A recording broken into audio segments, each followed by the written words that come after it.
All right, so I am by no means an expert on this subject, but I'm getting this question so frequently that I thought I would talk about what I know about growing a podcast organically. Now, if you don't know who I am, my name is Andrew Gincola. I'm the host of the Personal Finance Podcast, and it's a podcast that we started about 2 years ago to this date. It was January 2020 when we started this podcast. And when we started this podcast, we had a minimal audience. We had a small blog about personal finance with a couple thousand people on an email list, and that was about it. So we grew our podcast completely organically from 0 people, except for my mom, my wife, maybe a couple other people listening, to 340,000 downloads in 21 months. And this was completely organically. I didn't go on any other shows. I didn't pay for ads. I didn't do anything along those lines. This was just being shared by word of mouth. It was completely organic.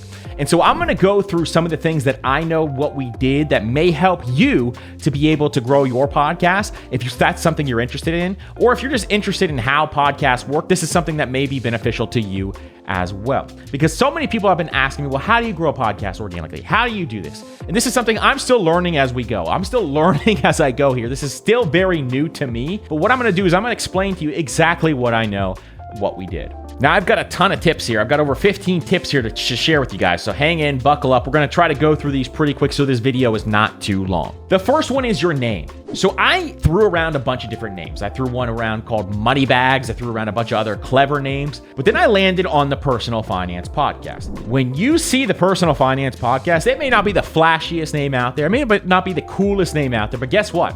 When you see that name, you know exactly what this podcast is about. And I think this was actually ended up being very beneficial for me. Now, podcasts are not search engine optimized, meaning you can't search and find podcasts very easily. But if you type in the name finance into Apple Podcasts, my podcast will come up. Or if you type in personal finance into Spotify, my podcast will come up. So the name has to actually indicate to the person exactly what the podcast is about. Trust me, it helps, because when I played around with those names, I almost didn't go with that name and I would have completely regretted that. Number 2, your mic quality matters. It amazes me that people cheap out on their mic in an audio-only experience. This is an audio-only experience. It's not like video like we're looking at right now, unless you have a video podcast.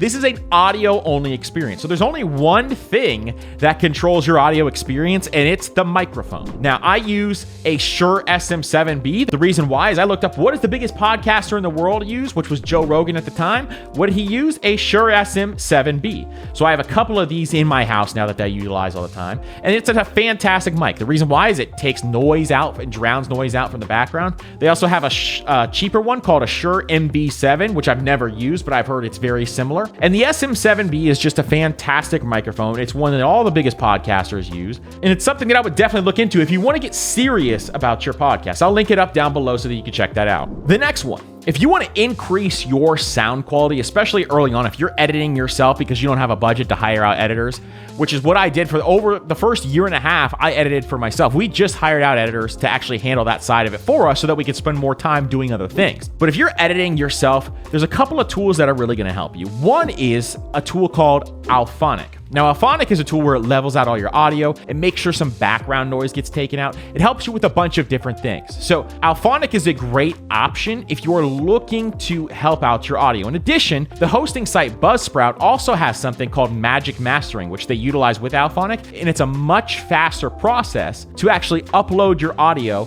to something like Alphonic if you just utilize Magic Mastering, because once you put your audio into Buzzsprout, it actually levels it all out for you. And Buzzsprout was the hosting platform that I used for a very long time until I had to get some professional tools added in as well. The next one, let's talk about content. You need to focus on great content. Content is everything when it comes to your podcast. Now, you need to find a differentiator. Are you going to be the most detailed? Are you going to provide the best information? Are you going to provide the information in a different way?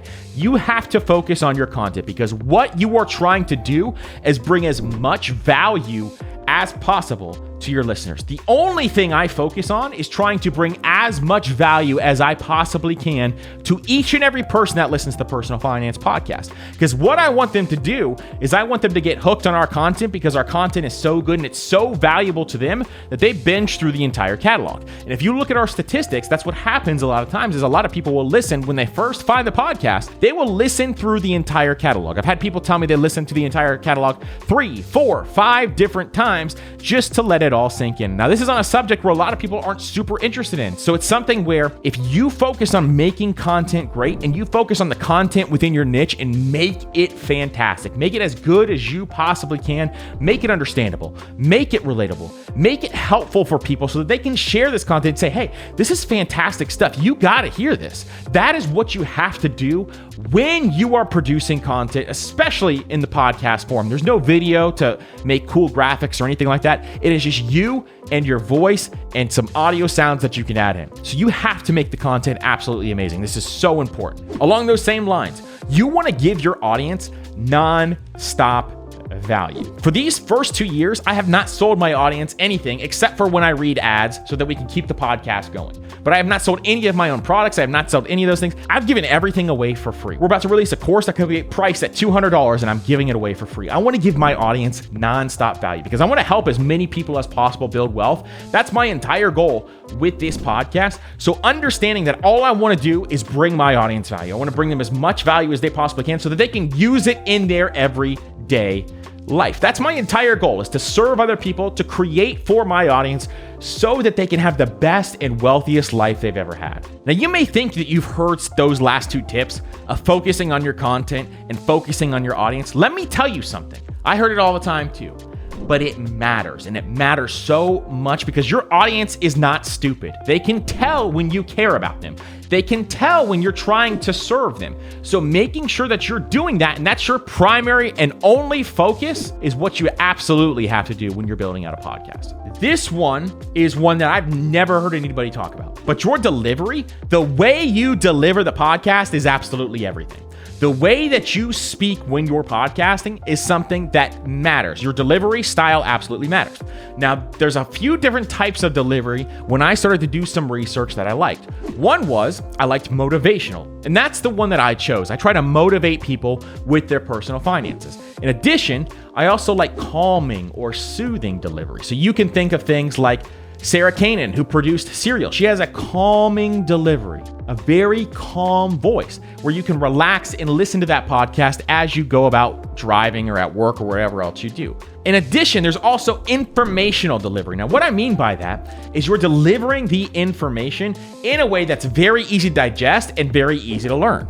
And this is where a lot of really good podcasters land. You can think of people like Jordan Harbinger or Dan Carlin or all these different folks who have very big podcasts. They give information in a fantastic way. They make it very clear to understand, and they do it in a way that is actually very satisfying to listen to. So these are the three deliveries that I figured out I liked. I focused on trying to educate my audience as much as possible and trying to inspire them and giving them the best information possible. So with that combination, you can find a combination of some of these. And when you find that combination, that's going to absolutely help you organically grow because they're going to want to share the podcast. But this is an audio only experience. Your delivery absolutely matters. And you need to make sure that you're delivering your podcast in a way that's going to help your listeners take their lives to the next step, or help them educate them, or help entertain them. It's got to be one of those things so that they will continue to listen to your podcast. Now, this is a big one for growing, is ask your audience to share it with their friends and leave a review.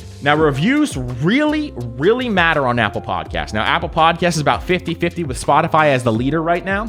And reviews really, really matter on Apple Podcasts. I can start to see that when people start to leave 5-star reviews, all of a sudden I start to move up in the charts. But if I haven't had a good review in a while, or I get a 2-star or 1-star review because somebody doesn't like my shouty voice, then what happens is I see that I start to slip down the charts a little bit. So having a consistent flow of reviews is incredibly important. In addition, asking your audience to share it with their family or friends if they're getting value out of the podcast is important so you can attain new listeners, and it's going to create a compound effect so those listeners get to share it more as well. Those two things absolutely matter. I do it in every single episode. The titles of your episodes need to be engaging and make people want to click. Now, I'm not for clickbait whatsoever, but what I did was I actually studied YouTube titles to title my podcast episodes because YouTubers are really good at making you click on stuff.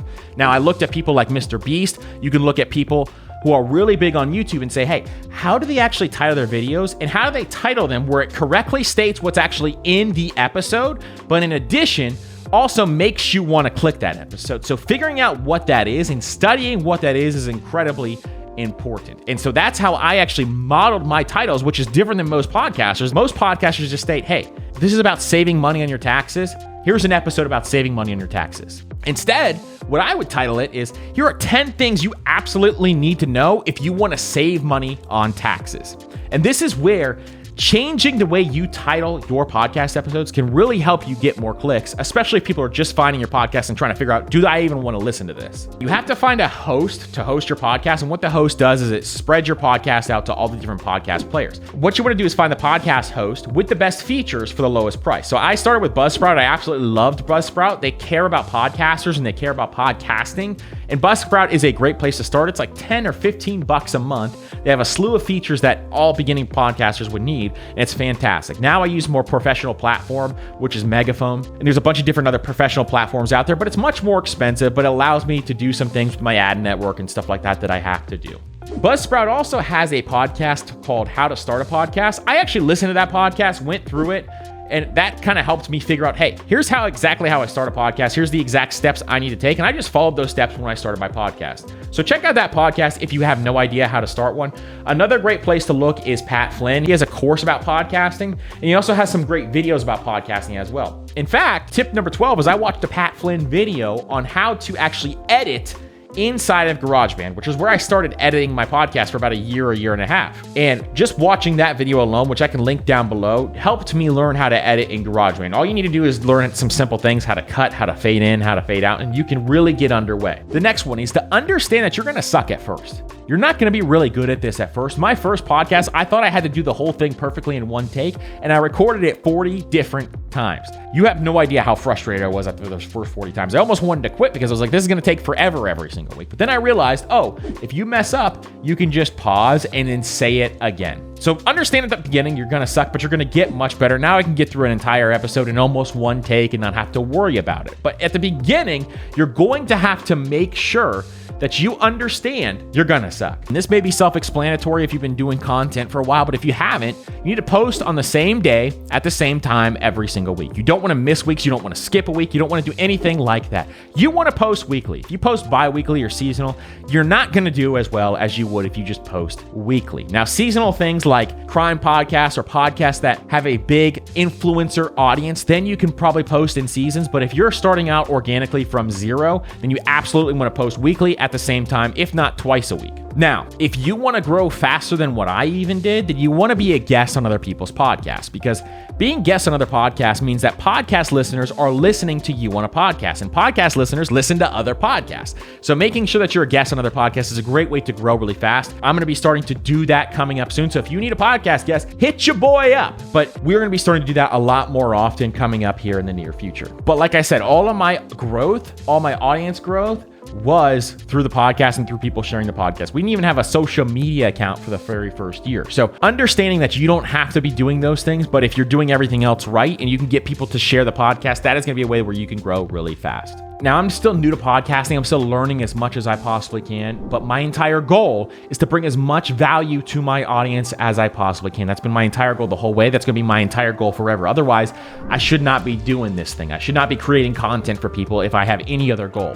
So my goal is to bring as much value to people and teach them how to build wealth. So that's why I podcast. That's why we do this. That's why we grew organically, is we're focusing on our audience. Now, I'm still learning each and every day. If you guys have any other tips, leave them down in the comments below. Let me know what your other tips are, how you grew your podcast organically, or if you have any questions, leave them down below as well, because this is something that we can all grow our audiences, our podcast together just by learning from each other. So those are some of the tips that I have for you guys. And like I said, if you have any questions, leave them down below. I hope this helps you grow your podcast organically, and we will see you on the next episode.